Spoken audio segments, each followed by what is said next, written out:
Volvimos a la presencialidad, está bien, se tuvo que ir para atrás en esto, pero esto no fue de este año, ¿no? O sea, es el año pasado que pasó.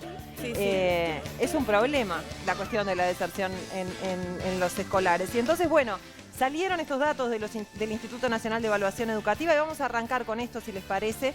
Y son datos que, si bien eran esperables en cierta medida, son bastante desalentadores y preocupantes, Sí, claro. obviamente.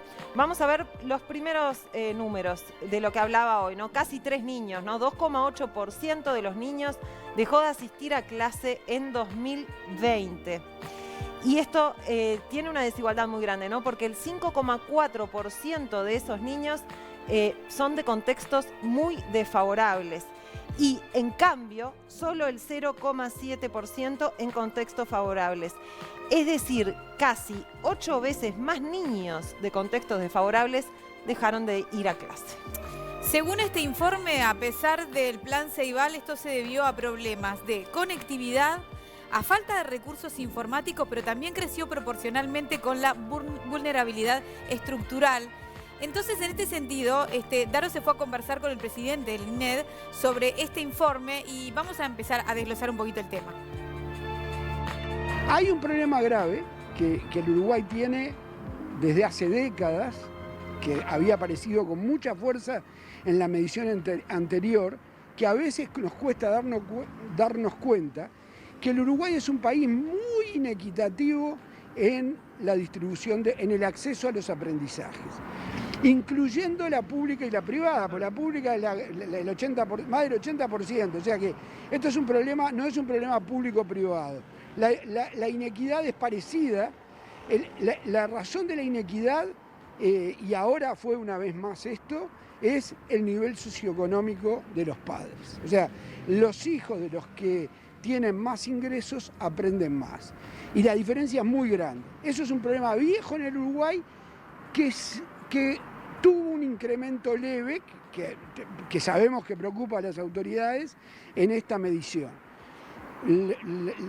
Se hizo un esfuerzo muy fuerte. Los primeros que volvieron a clase el año pasado fueron los de menores ingresos, en el plan de retorno a clases en el segundo semestre. Y el CODICEN, entre sus 4 o 5 prioridades para este quinquenio, tiene mejorar la equidad. Supongamos que el año que viene, que no va a pasar lamentablemente, probablemente, pero que nos olvidamos del COVID, que el COVID es nada más que un recuerdo, que no es un problema. De cualquier manera, nosotros entendemos que el mundo y el desafío de la educación uruguaya es ir a un modelo híbrido o combinado entre educación presencial y mediada por tecnología, pero la presencial es fundamental. Cuando decimos mediada por tecnología, también decimos ir a conectar, como está pasando hoy, ir a las escuelas a conectarse a la computadora. O sea, para eso tiene que haber recursos pedagógicos, tiene que haber dispositivos, tiene que haber un montón de cosas que se hizo un enorme esfuerzo para que se contó con la posibilidad de que estuvieran y que en poco tiempo se tuvo la capacidad de que avanzaran muchísimo. El Ceibal nos decía, nosotros en un mes, en marzo del año 2020, llegamos a niveles de cobertura que nos habíamos propuesto para los 5 años de este periodo de gobierno. El Uruguay tiene un problema de estancamiento en malos resultados, en resultados insatisfactorios.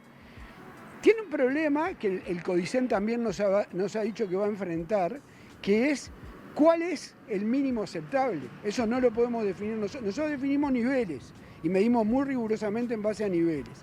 Pero otro desafío, que es un desafío de desarrollo curricular, que está vinculado a esto, es decir, ¿cuántos llegan al mínimo? Bueno, el problema es que en el mínimo no está definido, y el mínimo no lo puede definir el INED. Eso es una definición de gobierno de la educación, una gran definición de política educativa, que sabemos que el CODICEN la tiene en agenda dentro del programa de reformas de rediseño curricular que está previendo.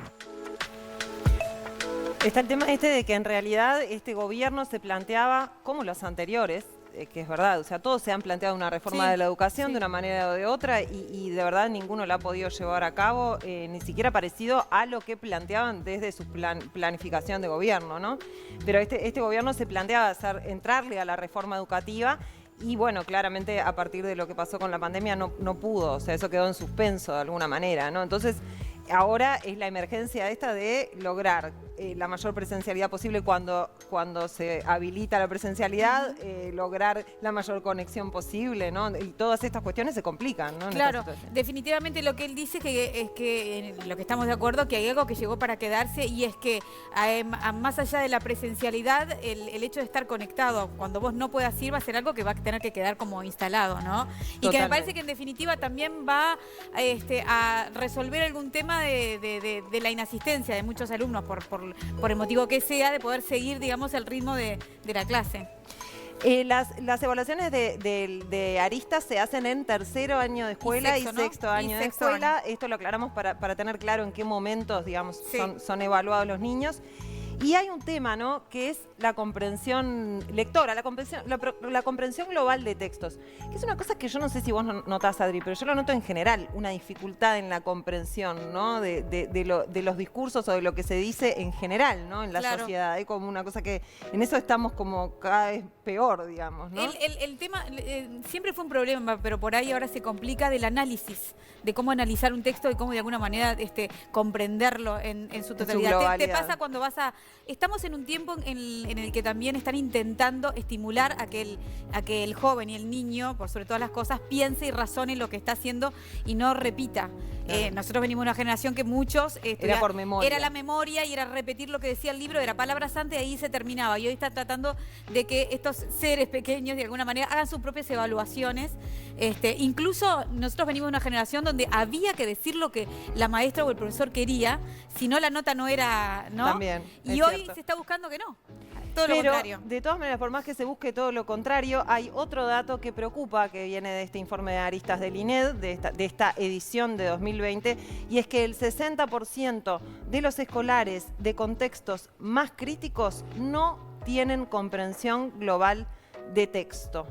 Este es un dato muy complicado, que es muchísimo mayor el porcentaje, además, en contexto crítico, o sea, en la parte de la sociedad más vulnerable, que en los niños en otra situación socioeconómica, ¿no? Entonces eso también, ahí se sigue agrandando la brecha. Daro estuvo hablando más, obviamente, con el director del INED, y hay un punto importante, que es que en realidad estos resultados no son tan distintos a los que se obtuvieron en 2017. Y eso, en un punto, es como alentador, ¿no? Sí. Vemos lo que le decía el director del INED a Daro.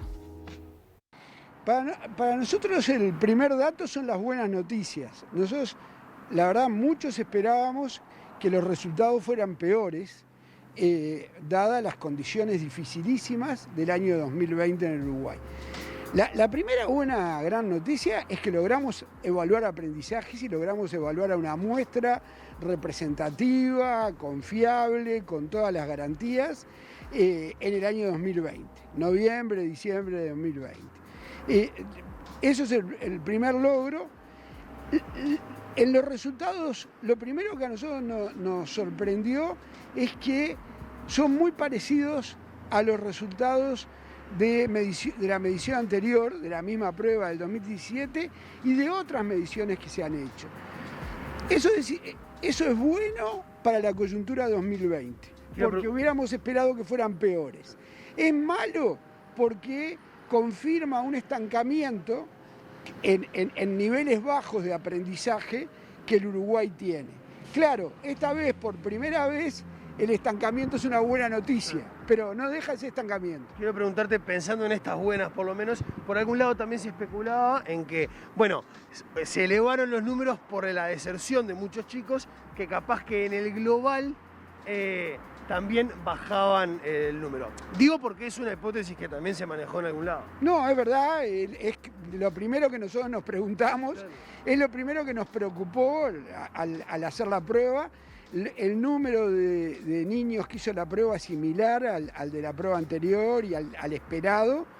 El número de niños que estaba asistiendo tiene una merma de un 5%, perdón, de un 2 y algo por ciento, casi un 3 en el global y de un 5% en los sectores de menores ingresos.